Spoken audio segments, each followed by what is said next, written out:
Hello friends, very good morning, Radhe Radhe, सत श्री अकाल, नमस्कार। कैसे हैं आप सब? आशा करता हूँ आप सभी काफ़ी अच्छे होंगे।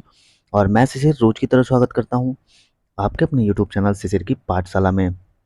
तो जो भी स्टूडेंट्स एसएसटी जिनका सब्जेक्ट है क्लास 6 to 8, वो मैं पूरा कोर्स कंप्लीट करा रहा हूँ और बिल्कुल एकदम शॉर्ट वे में बहुत अच्छे तरीके से। और एक चीज़ जान लीजिए, आप कोचिंग से गाइडेंस जरूर लीजिए, लेकिन वहाँ से आपको क्वेश्चंस नहीं मिलेंगे, क्योंकि वहाँ से जो कंटेंट है वो शॉर्ट वे में दी जाती हैं चीज़ें, और आप एग्ज़ाम देने जाते हैं तो वहाँ पे आपको चीज़ें नहीं मिलती हैं। तो इसीलिए किताबें पढ़ना बहुत ज़रूरी है, ठीक है? और प्रीवियस ईयर के क्वेश्चन सॉल्व करना बहुत ज़रूरी है। और आपको जो भी चैप्टर वाइज एनसीईआरटीज़ और एससीईआरटी है उसको पढ़ना बहुत ज़रूरी है। तो हम लोगों ने कल एसएसटी हिस्ट्री हिस्ट्री का जो पार्ट है क्लास 8 का 6, 7, 8 चैप्टर वाइज एमसीक्यूज़ मैंने पूरे कंप्लीट करा दी हैं और प्लेलिस्ट भी बना दी हैं। जिन्होंने नहीं देखा वो जाके ज़रूर देख लें, ठीक है? और बाकी चलिए स्टार्ट करते हैं। उसका 9वां और 10वां चैप्टर बच गया था कल, तो आज उसको मैं कंप्लीट करा दे रहा हूँ वीडियो के माध्यम से। तो चलिए, राष्ट्रीय आंदोलन जो कि बहुत इंपॉर्टेंट है, यहाँ से आपको 2-4 क्वेश्चन ज़रूर मिलेंगे, ठीक है? तो राष्ट्रीय आंदोलन का संगठन 1870 के दशक से 1947 तक, ठीक है? तो पहला ही क्वेश्चन है भगत सिंह। पहला क्वेश्चन क्या है? भगत सिंह, सुखदेव और राजगुरु को फांसी कब दी गई थी? तो क्या क्वेश्चन है पहला? पहला ही क्वेश्चन है कि भगत सिंह, सुखदेव, राजगुरु को फांसी कब दी गई थी? तो इसका ऑप्शन देखते हैं। पहला है मार्च 23 मार्च 1931 को, ठीक है? और दूसरा है 31 अप्रैल 1923 को। और तीसरा क्या है? तीसरा है 19 मई 1925 को। और चौथा क्या है? चौथा है 30 जुलाई 1920 को। तो इसका राइट आंसर क्या हो जाएगा? इसका राइट आंसर हो जाएगा माय डियर फ्रेंड्स पहला ही, ठीक है? 30 मार्च 1931 को भगत सिंह, सुखदेव, राजगुरु को फांसी दी गई थी, ठीक है? अब आगे चलते हैं। दूसरा क्वेश्चन है भारतीय राष्ट्रीय कांग्रेस की स्थापना कब हुई? तो जो भारतीय राष्ट्र इंडियन नेशनल कांग्रेस है इसकी स्थापना कब हुई? पहला है 1880 में, दूसरा 1885 में, तीसरा 1990 में, चौथा 1992 में। तो दूसरे का राइट आंसर क्या हो जाएगा? 1885 में भारतीय राष्ट्रीय कांग्रेस की स्थापना हुई थी, ठीक है? अब आगे चलते हैं। जलियांवाला बाग हत्याकांड कब हुआ? तो जलियांवाला बाग हत्याकांड कब हुआ था? पहला है 10 अप्रैल, दूसरा है 11 अप्रैल, तीसरा है 12 अप्रैल, चौथा है 13 अप्रैल। तो जलियांवाला बाग हत्याकांड कब हुआ था? तो तीसरे का राइट आंसर हो जाएगा फोर्थ, ठीक है? क्या हो जाएगा? 13 अप्रैल को जलियांवाला बाग हत्याकांड हुआ था। चौथा क्वेश्चन है असहयोग आंदोलन कब हुआ?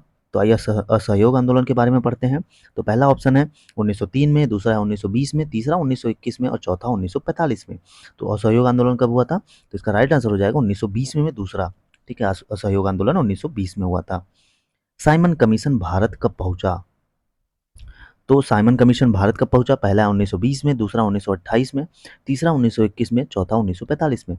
तो पांचवें का राइट आंसर क्या हो जाएगा? दूसरा, ठीक है? 1928 में साइमन कमीशन भारत पहुंचता है, ठीक है? अब नेक्स्ट है सविनय अवज्ञा आंदोलन की शुरुआत कब हुई? तो आइए, सविनय अवज्ञा आंदोलन की शुरुआत कब हुई? तो पहला है 1920 में, दूसरा 1930 में, तीसरा 1940 में, चौथा 1950 में। तो सविनय अवज्ञा आंदोलन की शुरुआत जो हुई कब हुई? तो छठे का राइट आंसर हो जाएगा दूसरा, 1940 में सविनय अवज्ञा आंदोलन की शुरुआत हुई, ठीक है? अब चलते हैं, हम शहीद दिवस क्यों मनाते हैं? तो ये क्वेश्चन अच्छा है कि भाई जो शहीद दिवस है हम क्यों मनाते हैं इसको?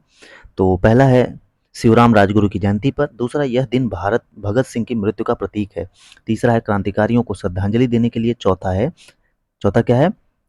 भगत सिंह की जयंती पर, ठीक है? तो भगत सिंह की जयंती पर। तो हम शहीद दिवस क्यों मनाते हैं? तो इसका राइट आंसर क्या हो जाएगा? तीसरा, क्रांतिकारी क्रांतिकारी जो थे हमारे उनको श्रद्धांजलि देने के लिए हम शहीद दिवस मनाते हैं, ठीक है? अब आगे चलते हैं क्वेश्चन नंबर 8 पे। बाग हत्याकांड को किस रूप में जाना जाता है? तो जो जलियांवाला बाग बाग हत्याकांड है वो किसके रूप में जाना जाता है? पहला है अमृतसर नरसंहार के रूप में, दूसरा है लुधियाना नरसंहार, तीसरा है चंडीगढ़ नरसंहार, चौथा है पटियाला नरसंहार। तो जलियांवाला बाग हत्याकांड को आठवां किस रूप में जाना जाता है? बिल्कुल, अमृतसर नरसंहार के रूप में जाना जाता है। इंपॉर्टेंट क्वेश्चन है, यहाँ से आपको बहुत सारे क्वेश्चन मिलेंगे। अगर जिसने अच्छे से कर लिया, आपको बोरिंग लगेगा, ठीक है? बट समय कम है, वरना मैं बोर्ड पे अच्छे से कराता ये सारी चीज़ें। तो समय कम है तो मैं चाहता हूँ कि ज़्यादा से ज़्यादा चीज़ें आपके कंप्लीट करा दूँ। 9वां है रूस में क्रांति कब हुई थी? तो रूस में क्रांति कब हुई थी? तो पहला है 1800 में, दूसरा है 1885 में, तीसरा 1908 में, चौथा 1917 में। तो रूस की में क्रांति कब हुई थी? तो 9वें का राइट आंसर क्या हो जाएगा माय डियर फ्रेंड्स? चौथा, 1917 में रूस की क्रांति हुई थी। अब आगे चलते हैं 10वां क्वेश्चन पे। स्वतंत्र भारत के पहले गवर्नर जनरल भारतीय कौन थे? तो जब भाई भारत आज़ाद हुआ था तो उसके जो भारतीय गवर्नर जनरल पहले कौन थे? तो Lord Dalhousie, Lord Canning, Shri C Rajagopalachari, चौथा है जवाहरलाल नेहरू। तो 10वें का राइट आंसर क्या हो जाएगा? तीसरा, श्री राजगोपालचारी तो भारत के पहले गवर्नर जनरल थे भारतीय। ठीक है। अब नेक्स्ट है भारत बंगाल का विभाजन कब हुआ? तो पहला है 1905 में, दूसरा 1906 में, तीसरा 1907 में, चौथा 1908 में। तो 11वें का राइट आंसर क्या हो जाएगा? पहला। ठीक, 1905 में। बंगाल का विभाजन कब हुआ? 1905 में। 12वें क्वेश्चन पे आ गए हम। स्वतंत्रता हमारा जन्मसिद्ध अधिकार है, यह नारा किसने दिया? बहुत सिंपल क्वेश्चन है, तो इसको डायरेक्ट हम लगा देते हैं ऑप्शन पे।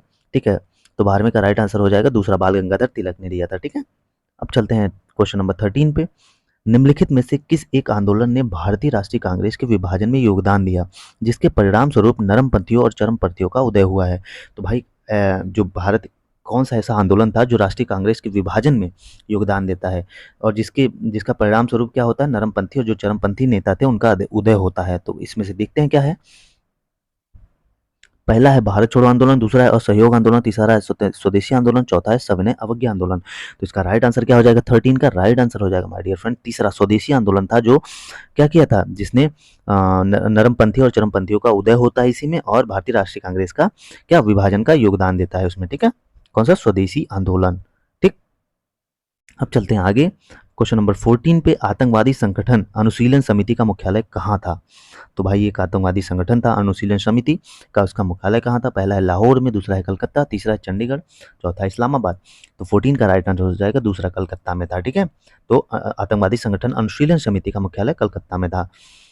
15 क्वेश्चन पे चलते हैं। व्यक्तिगत सत्याग्रह के संदर्भ में निम्नलिखित कथनों पर विचार करिए। तो जो व्यक्तिगत सत्याग्रह हुआ था उस पे कथनों पर विचार करते हैं। तो पहला है, यह क्रिप्स प्रस्ताव के विरुद्ध एक प्रतिक्रिया थी। तो पहला क्या है? यह क्रिप्स प्रस्ताव के विरुद्ध एक प्रतिक्रिया थी। दूसरा है, व्यक्तिगत सत्याग्रह स्वतंत्रता प्राप्त करने के लिए नहीं था, बल्कि भाषण के लिए, अधिकार को मजबूती के लिए था। और तीसरा क्या है? प्रथम चयनित सत्याग्रही जवाहरलाल नेहरू थे। ठीक है। चौथा है उपयुक्त सभी। तो भाई व्यक्तिगत सत्याग्रह को लेके क्वेश्चन है, तो उस पे बोला गया है, तो 15वें का राइट आंसर हो जाए बिल्कुल दूसरा। ठीक है, व्यक्तिगत सत्याग्रह स्वतंत्रता प्राप्त करने के लिए नहीं था, बल्कि भाषण के अधिकार की मजबूती के लिए था। ठीक है, तो जो व्यक्तिगत सत्याग्रह स्वतंत्रता प्राप्त करने के लिए नहीं था आंदोलन यह। ठीक है, लेकिन यह भाषण जो दी जाती थी उसको मजबूती, उसके अधिकार को मजबूती के लिए था। ठीक है, तो इसी के साथ हम लोगों ने कर लिया चैप्टर नंबर 9 भी complete. Last but not least, अब चैप्टर नंबर 10 पे चलते हैं।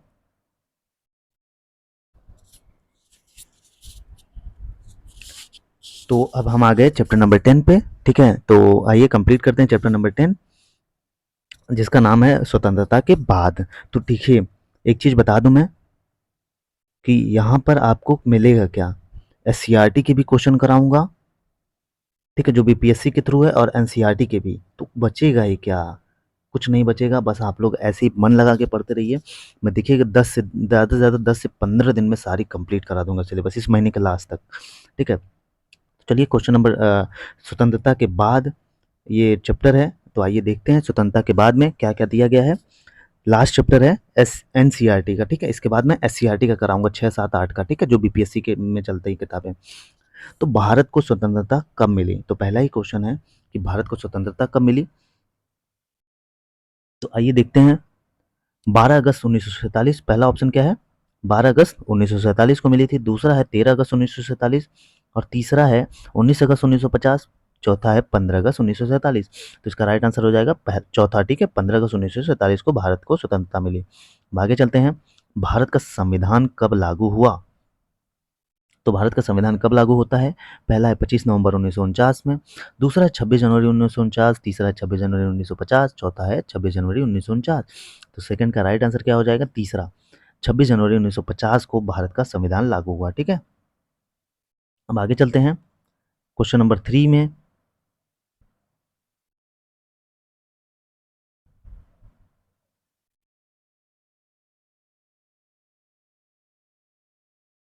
क्वेश्चन नंबर 3 में चलते हैं आप। तो भारतीय संविधान के जनक किसे माना जाता है? तो जो भाई भारतीय संविधान के जनक किसको माना जाता है, ये क्वेश्चन आसान है। भीमराव अम्बेडकर, बाल गंगाधर तिलक, तीसरा राजेंद्र प्रसाद, चौथा है जवाहरलाल नेहरू। तो तीसरे का राइट आंसर क्या हो जाएगा? पहला, भीमराव अम्बेडकर। ठीक है, क्या भारतीय संविधान का जनक किसे माना जाता है? भीमराव अम्बेडकर को। ठीक है, अब आगे चलते हैं क्वेश्चन नंबर 4 पे। योजना आयोग की स्थापना कब हुई? तो योजना आयोग की स्थापना कब होती है?